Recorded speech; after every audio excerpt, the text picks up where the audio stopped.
the psychology behind propaganda posters. Welcome to another video. Today we're going to talk about why these propaganda posters that were virtually the same throughout many countries, governments in the 20th century, why they were so effective. And they were indeed effective, and we know this because some of them are still available to this day, are still used to this day to convey an idea.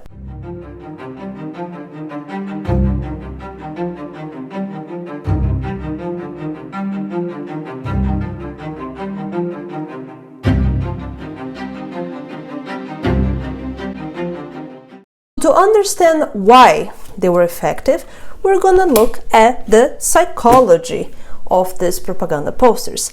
And for that, I want to bring your attention to this book called Media, Persuasion and Propaganda. I'll leave the link in the description of this video if you wish to buy it for yourself. So let's look at the psychology of influence. Aside from the fact that propaganda posters are highly colorful, they're very interesting, there is something called persuasion that is the main technique that is used by these posters. Persuasion is within the spectrum of the psychology of influence, and persuasion can be symbolic or non-symbolic communication.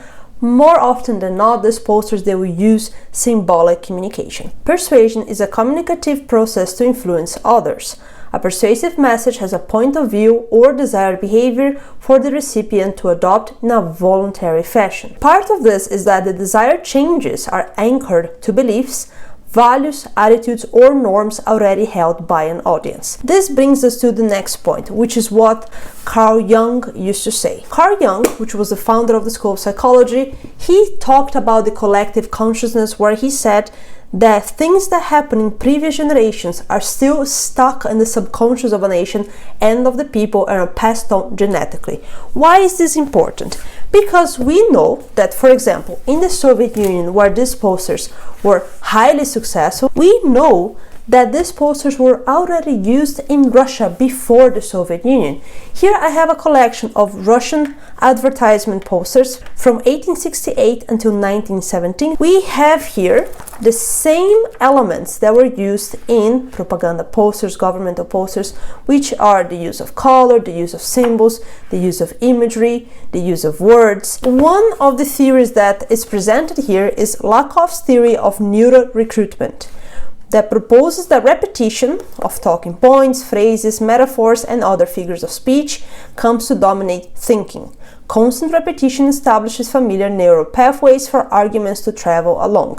As we previously discussed on this channel, we have the cult of heroism, where the portraying of a hero is present in a lot of these posters, as you can see here.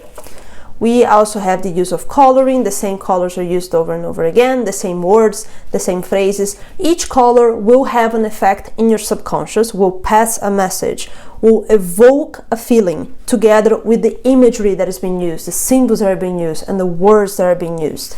Now, back to the psychology of influence, another point is gaining compliance. So gaining compliance is a subset of persuasion primarily aimed at getting others to do something or to act in a particular way. Now, the way you do this is, and here there are 16 ways, but for propaganda posters, we're going to look at the first two, which is promise and threat.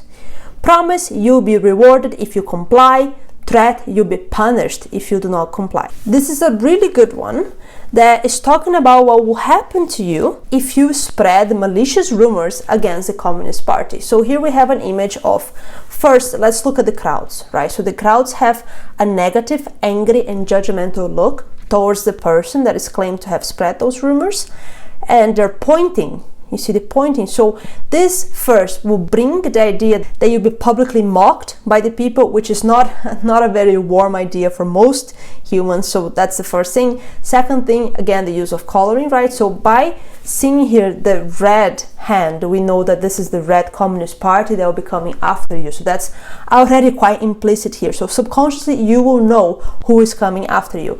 And then we have the person clearly in distress, and the use of a very kind of depressive color in the background is quite interesting as well, because first it stands out, the communist hand, but also makes it seem like the whole scenario is quite a sad one, quite a negative one. So several things here will make the person looking at this poster, whether consciously or subconsciously, understand that there is a threat here, and that if they talk, if they spread rumors that are not true, that will be the consequence. Another great example is this one, where it states, be on guard because the enemy is lurking behind. So this is another one where it shows that if you're not on guard, if you're not paying attention on what the Communist Party is saying, the enemy could come as a spider. Again, the symbol is right, because spiders are associated with poison, venomous, dangerous for your life, for your health. Here, something very, very negative, something meant to be scary as per the face. The black coloring as well, symbolizing death. Now, let's look at some positive reinforcement, because they were also present in the Soviet poster, so it wasn't just negative things, but also positive ones. This is a very good example, right? You see workers here, and what the poster is telling us is that a good day's work, right? Talking about work here, is for a good day's pay. So here we have two people. The first person, which is placed in the front, so you see again subconsciously as authority, this person, because it's placed in the front of this person, already is more prominent, is looking bigger as well. You see the figure looks bigger than this one. So the poster wants you to focus on this guy here.